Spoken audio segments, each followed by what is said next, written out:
Greetings beautiful people, today you're going to learn how to make a vegan Turkish delight, rose flavour.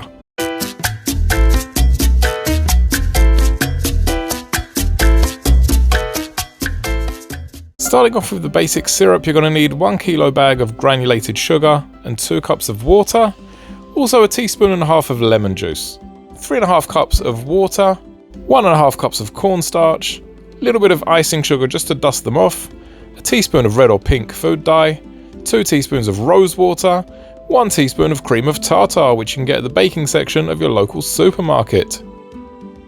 Let's start off with the syrup. You're going to go in with the sugar, the 2 cups of water and the lemon juice and bring that to a boil. Moving on, you're going in with your cornstarch and your cream of tartar. Give that a good whisk, make sure it's all incorporated, and go in with the larger amount of water. Next up, you're going to grease a baking tin.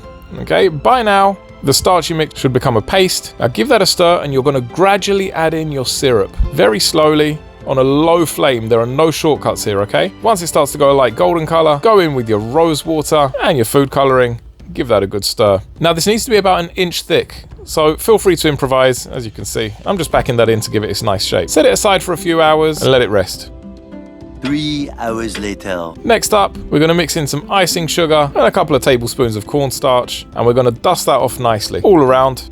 It's going to prevent it from sticking. Then you're going to cut it into your desired shapes, and optionally you can also stick a pistachio in there to switch up the textures a little bit. It's nice, it gives it a really good crunch. And that's about it, folks. I hope you enjoyed this video. If you did, please do give me a subscribe. It's always appreciated. Leave a comment down below. You can also find me on TikTok and Instagram, Uncle Lou's Kitchen. Ciao for now, have a good one, and I'll see you on the next one.